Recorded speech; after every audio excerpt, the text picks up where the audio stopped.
Ya, kita mulai saja. Assalamualaikum warahmatullahi wabarakatuh. Hamdan wa syukran lillah. Assalatu wassalamu ala rasulillah wa ala alihi wa ashabihi wa mawalah.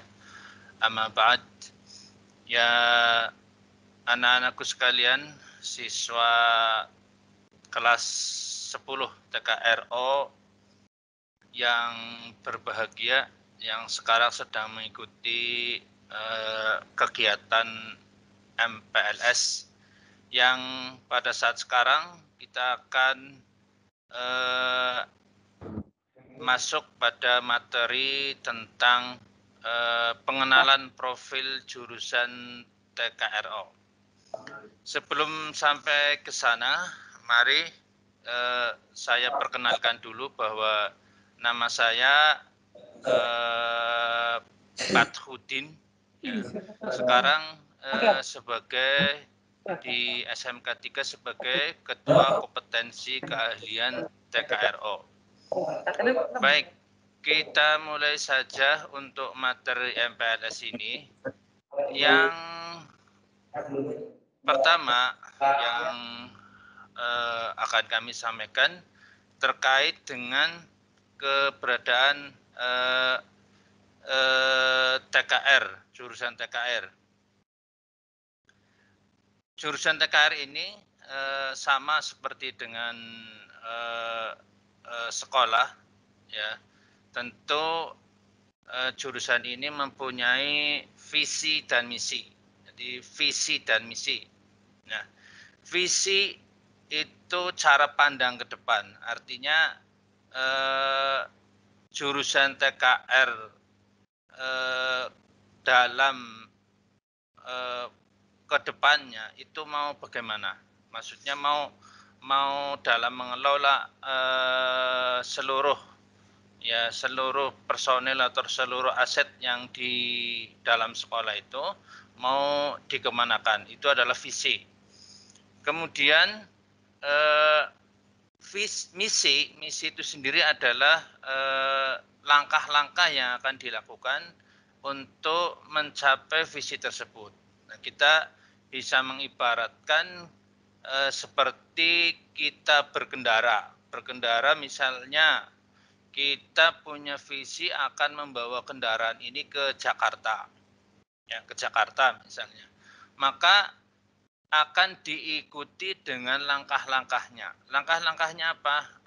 Visinya apa? Misinya apa? Misinya, langkah-langkahnya dan mulai dari mempersiapkan kendaraan sampai mengendarai kendaraan sehingga menuju ke tujuan atau visi tersebut.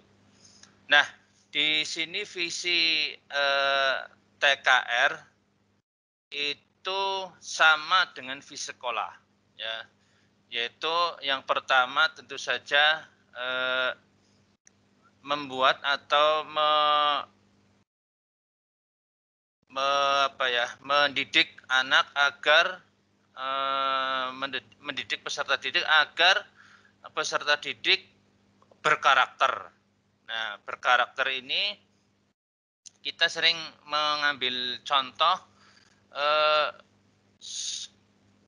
seseorang yang berkarakter itu tidak serta-merta anak tersebut berkarakter. Dia harus melalui proses yang kita sebut sebagai proses pendidikan. Nah, proses pendidikan ini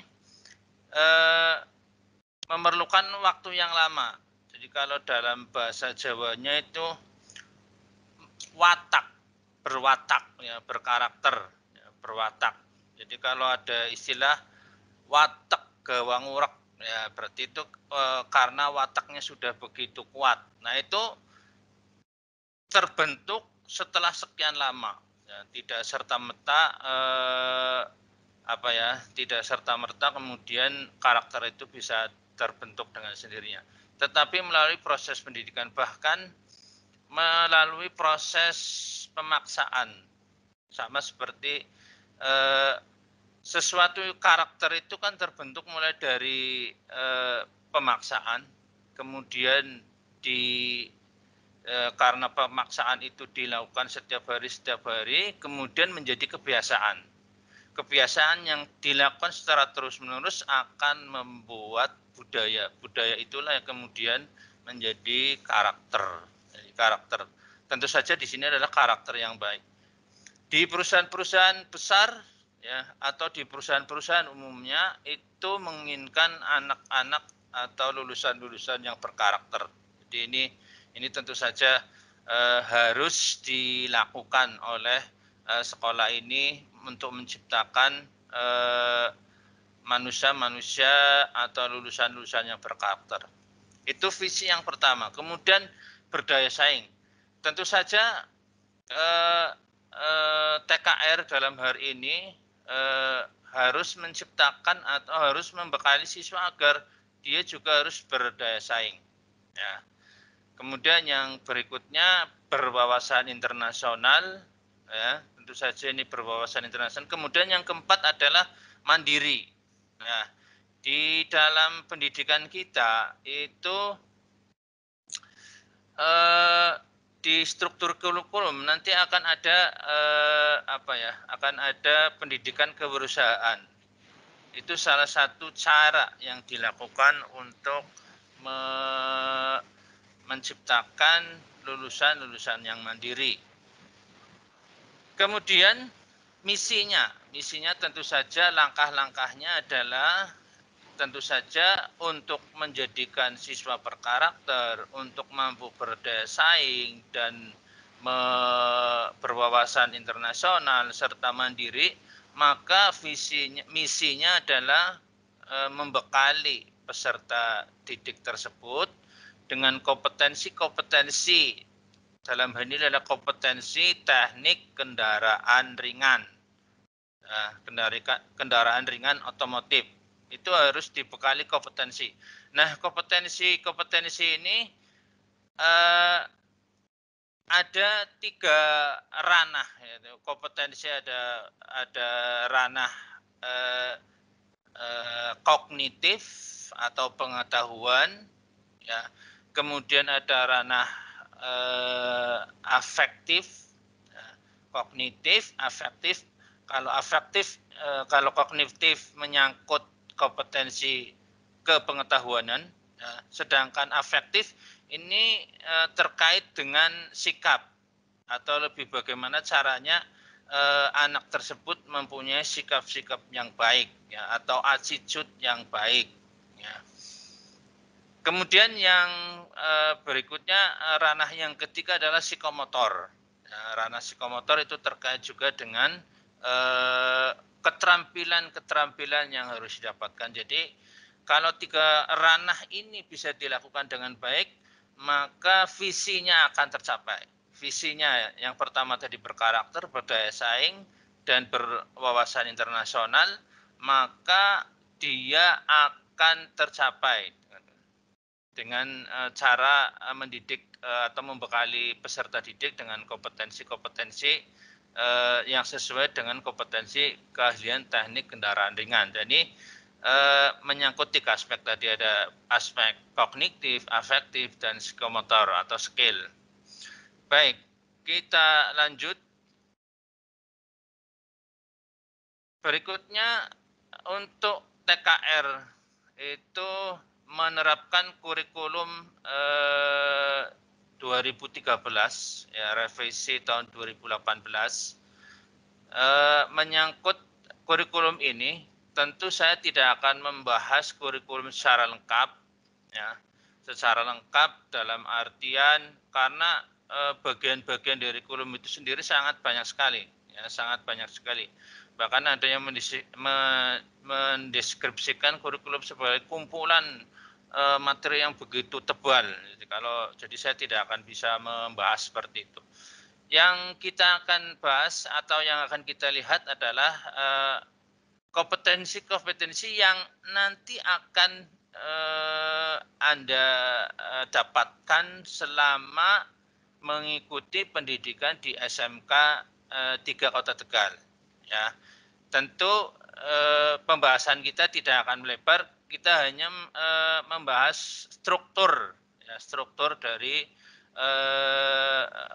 kurikulum TKR.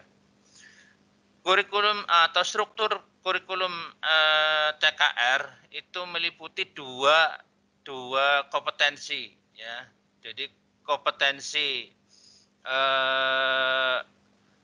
umum, jadi kompetensi umum, kemudian kompetensi kejuruan. Nah, kompetensi umum itu sendiri terbagi menjadi dua, yaitu kompetensi dalam kelompok A. Ya, kalau di sini itu muatan nasional. Itu menyangkut berbagai mapel-mapel yang bersifat umum seperti pendidikan agama, ya, kemudian pendidikan Pancasila kewarganegaraan, bahasa Indonesia, matematika, sejarah Indonesia, bahasa Inggris dan bahasa lainnya, bahasa asing lainnya. Kemudian yang terkait dengan muatan yang kedua yaitu muatan atau masih umum tapi muatan yang kedua atau kelompok B yaitu seni budaya dan penjaskes. Nah, itu yang mapel-mapel umum atau kompetensi umum yang nanti kalian akan dapatkan, ya. Kemudian yang berikutnya yang terkait dengan kompetensi kejuruan. Nah, kompetensi kejuruan itu sendiri terbagi menjadi dua, ya. Yaitu yang pertama kompetensi dasar, ya, kejuruan dan kompetensi kejuruannya atau kompetensi keahliannya. Ya. Jadi nanti yang kalian akan dapatkan ke depan untuk dasar kejuruan itu ada dua, yaitu dasar kejuruan, kemudian ada kompetensi keahlian. Ya. Untuk dasar kejuruan itu sendiri terbagi menjadi dua, ada dasar bidang keahlian dan dasar program keahlian. Nah, dasar bidang keahlian antara bidang keahlian dan program keahlian itu cakupannya lebih luas bidang. Bidang. Sedangkan program di bawahnya bidang, sehingga lebih umum keahlian untuk bidang keahlian. Ya, untuk bidang keahlian, mapel yang nanti akan kalian dapatkan adalah yang pertama ada simulasi dan komunikasi digital, fisika, dan kimia. Ya. Sedangkan program keahlian, dasar program keahlian yang akan kalian dapatkan nanti selama di TKR, itu adalah gambar teknik otomotif yang pertama. Kemudian teknologi dasar otomotif. Ya, kemudian yang ketiga adalah pekerjaan dasar teknik otomotif. Nah,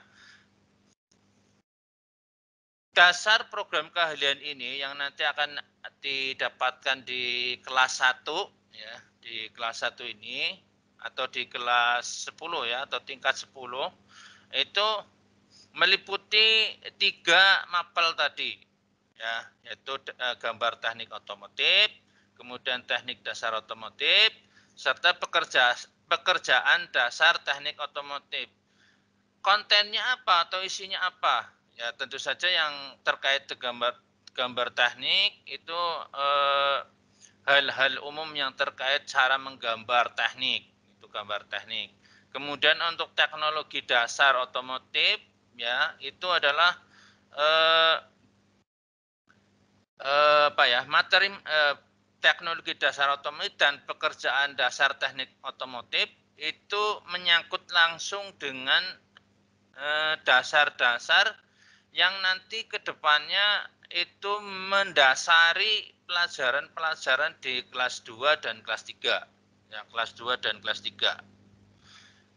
Contohnya untuk materi-materi yang sederhana misalnya mulai dari penggunaan atau pengenalan alat-alat tangan yang akan digunakan kalian, ya, nanti pada saat praktek otomotif, ya, itu alat-alat yang digunakan itu apa saja, caranya bagaimana. Bahkan di situ ada istilah special service tool atau special service tool, S.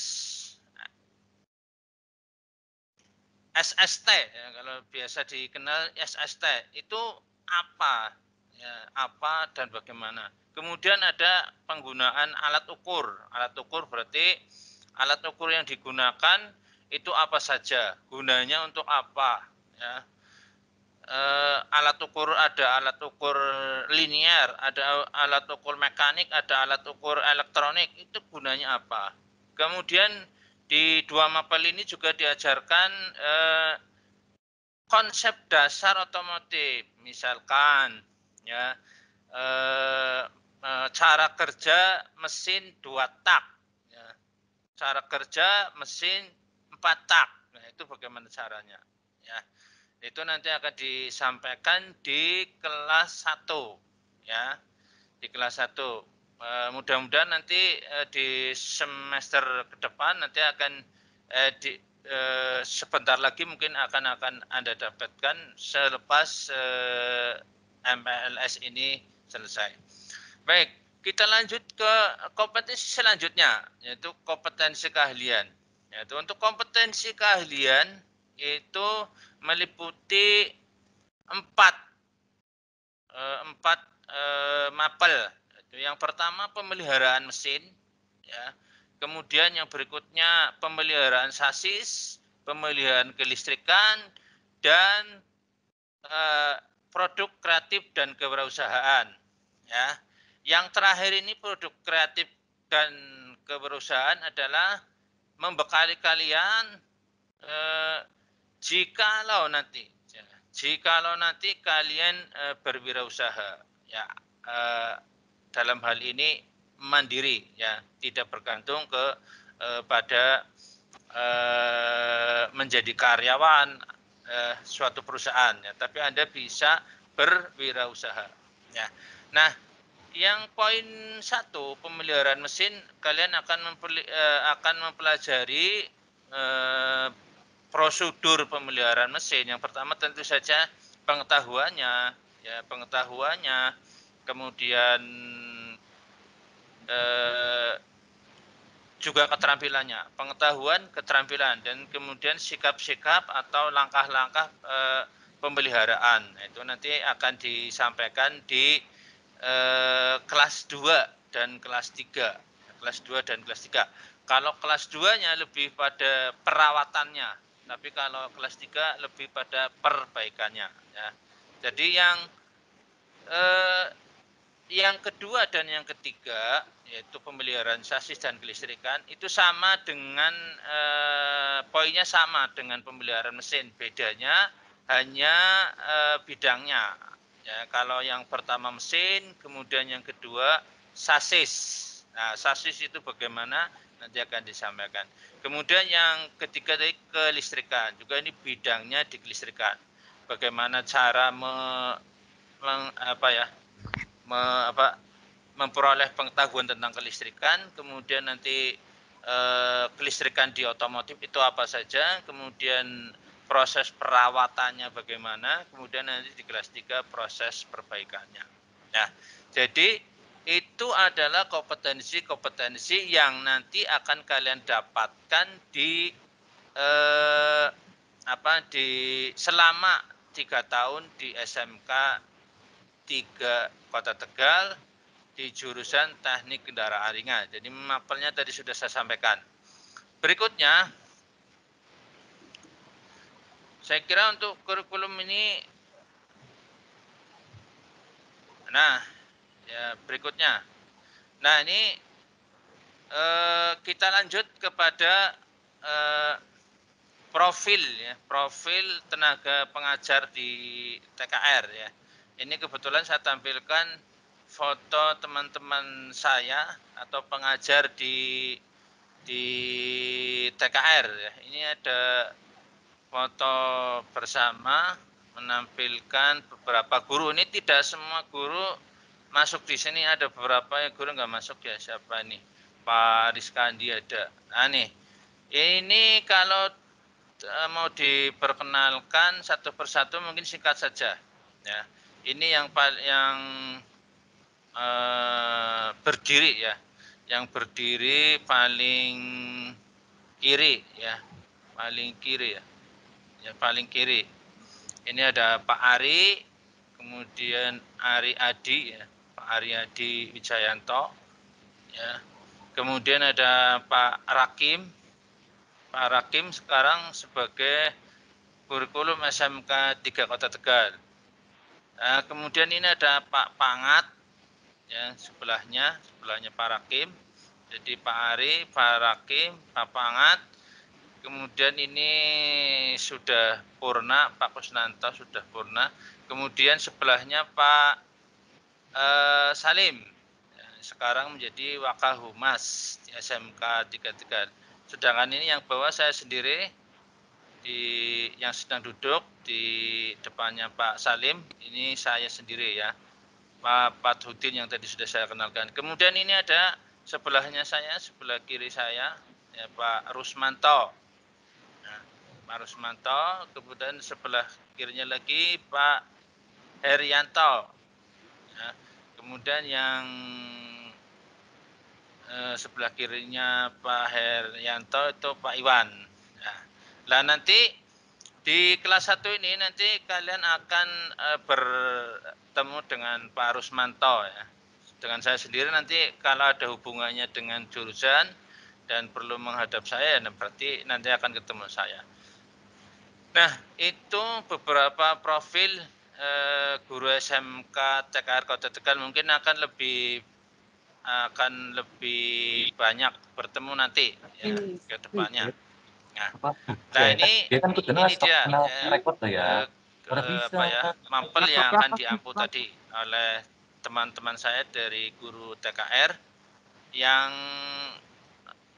tadi yang untuk kelas 1 atau kelas 10 atau tingkat 10. Tingkat 10 untuk mapel yang akan disampaikan itu adalah teknologi dasar otomotif atau TDO. Kemudian ada gambar teknik otomotif, kemudian pekerjaan dasar teknik otomotif. Nah, ini akan teknologi dasar otomotif diampu oleh Pak Rusmanto. Ya. Kemudian untuk gambar teknik dan pekerjaan dasar teknik otomotif itu akan diampu oleh Pak Hasan. Nah, kebetulan tadi fotonya tidak ada. Ya, saya cari-cari tidak ketemu ya. Mungkin nanti akan di profil edu nanti pada saat pembelajaran PJJ itu bisa terlihat. Baik, kita lanjutkan. Di sini juga ada pembagian guru ya berdasarkan bidang tadi ya. Tadi ada untuk sasis dan pemindah tenaga ada Pak Supangat, Pak Eko Haryanto, kemudian Pak Iwan. Ya. Kemudian nanti di pemeliharaan mesin kendaraan ada Pak Rizkandi, Pak Rakim, dan Pak Hairus Salim. Ya. Kemudian yang kelistrikan Pak Herianto, Pak Ari, dan saya sendiri. Ya. Kemudian selama praktek nanti juga akan didampingi oleh toolman. Ya, toolman-nya ada Mas Adi Supriyadi dan Mas atau Pak Imam Darmanto. Ya.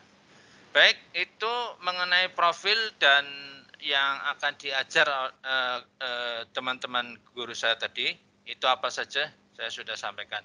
Kemudian yang berikutnya, perlu kita ketahui bahwa TKR SMK 3 Tegal itu merupakan jurusan otomotif yang sudah bekerja sama dengan beberapa perusahaan.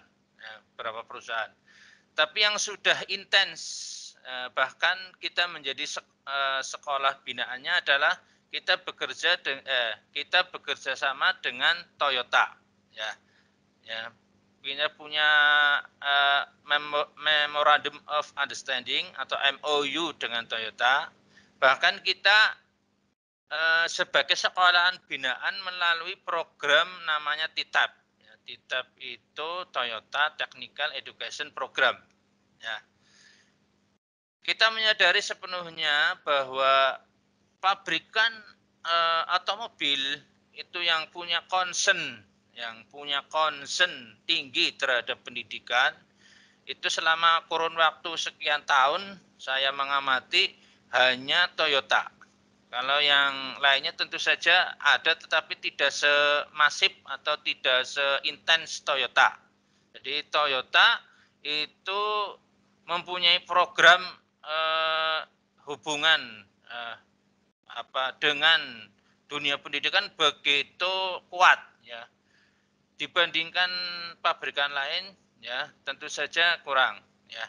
Paling Toyota itu nomor 1, kemudian yang kedua yang punya intens juga dengan dunia pendidikan adalah Daihatsu. Kita tahu bahwa Daihatsu itu perusahaan otomobil yang prinsipalnya itu sudah diakuisisi atau merger atau dimerger ya, diakuisisi atau dimerger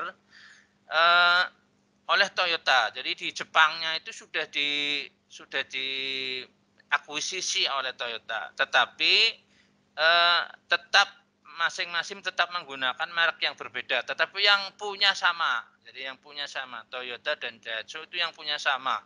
Ya tentu ini di balik akuisisi ini adalah juga sebagai strategi pemasarannya ya. Jadi kalau saya ibaratkan kalau kita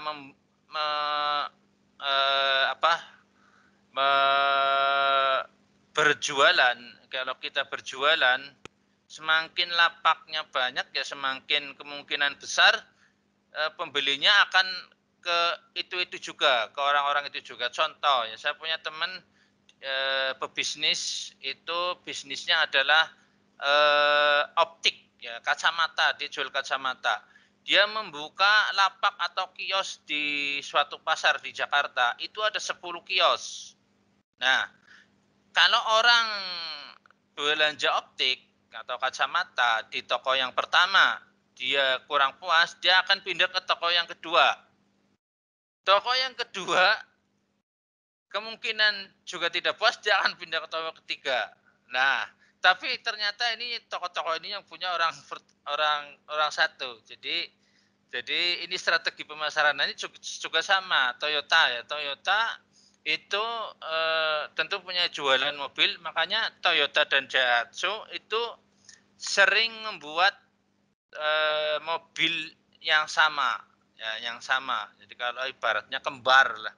Jadi kayak misalkan ada Toyota Avanza, Xenia itu kembaran, ya, kembaran. Jadi kalau misalnya Anda beli Avanza, berarti ke Toyota, ya.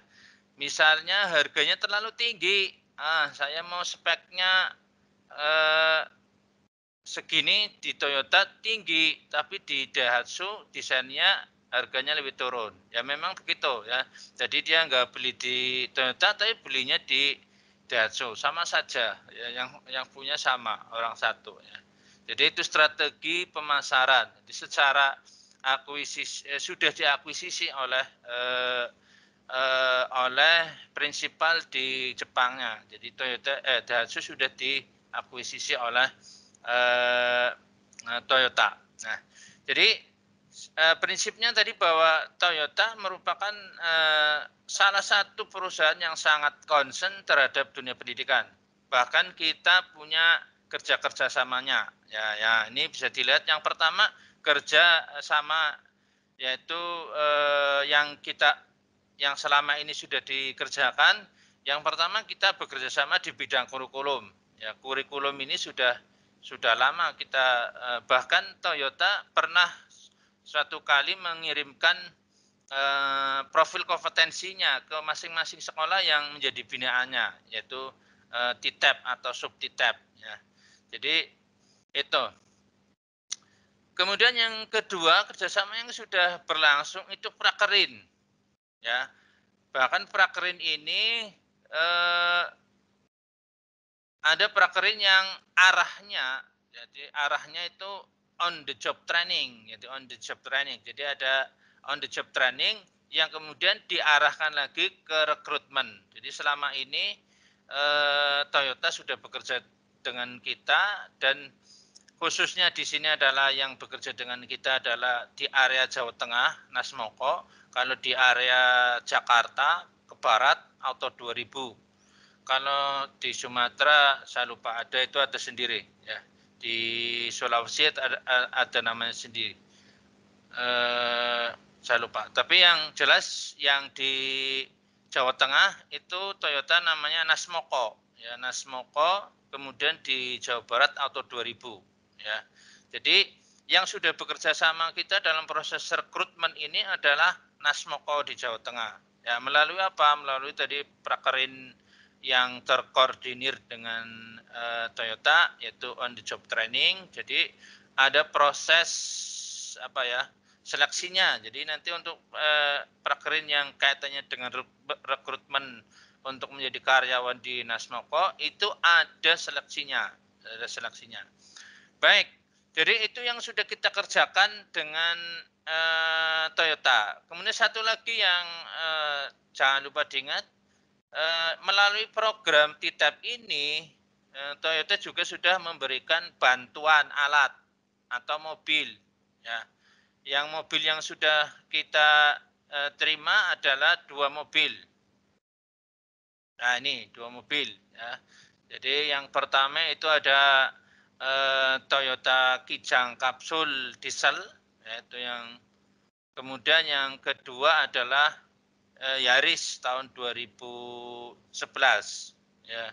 Jadi ini Yaris ya, kalau ada yang menyebutnya sedan bakpao ya.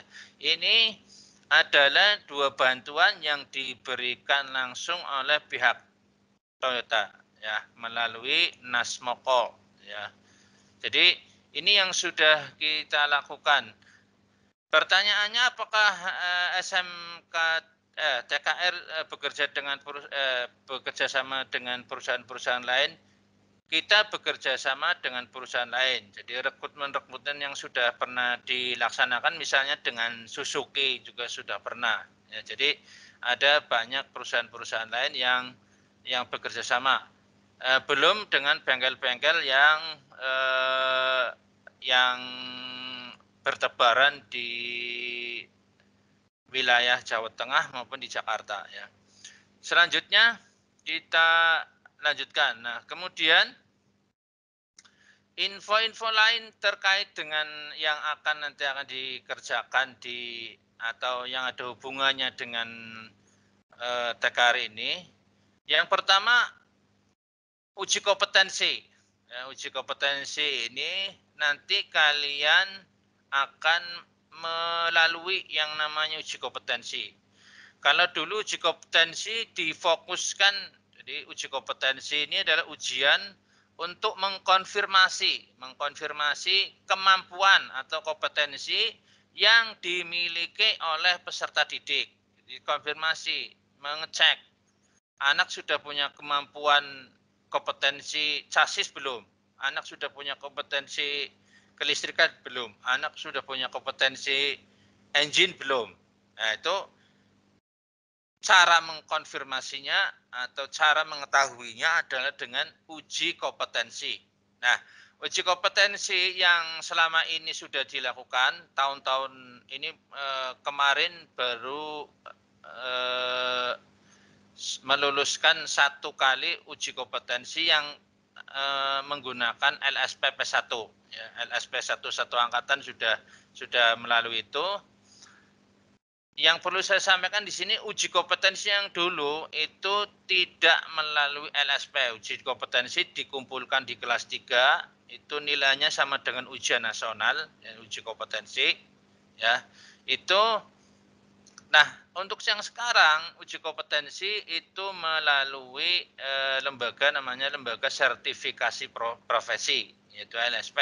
Dan itu nanti kalian akan melalui uji kompetensi tersebut. Nah, uji kompetensi ini dilaksanakan kapan? Dilaksanakan setelah materi kompetensinya telah disampaikan atau telah dilakukan. Contoh, uji kompetensi ini akan dilaksanakan di semester 4, 5, dan 6. Nah, saya ulang lagi, uji kompetensi ini akan dilaksanakan di semester 4, 5, dan 6. Ya.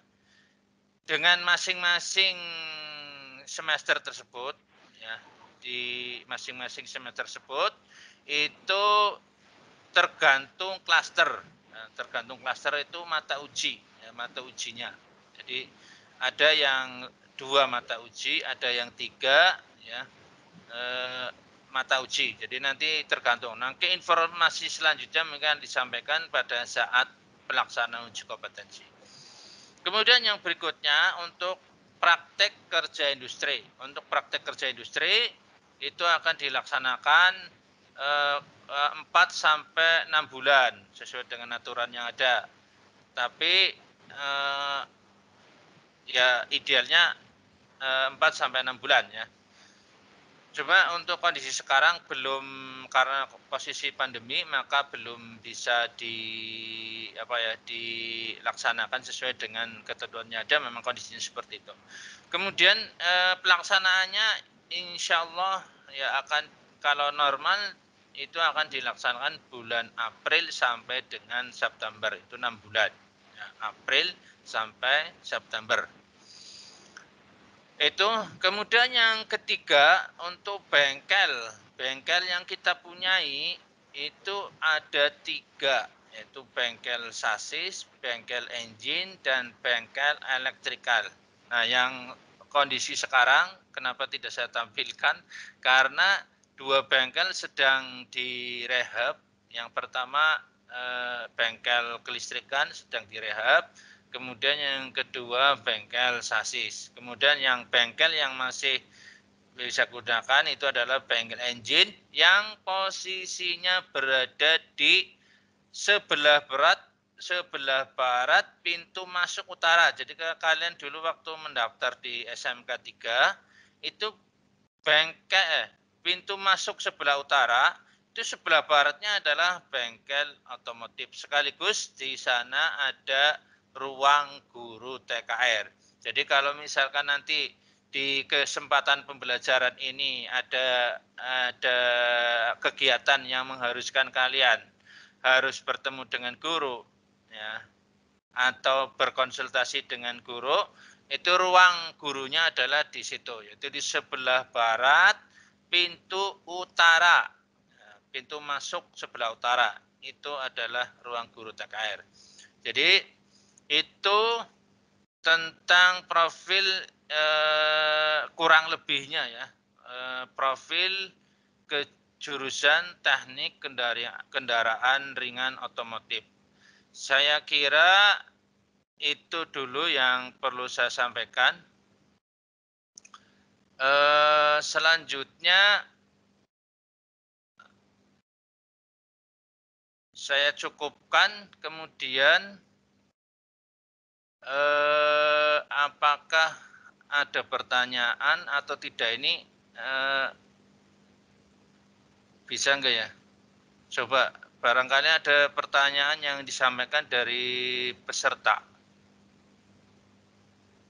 Kalau tidak ada pertanyaan, saya kira kita cukupkan dulu. Mungkin nanti di sesi-sesi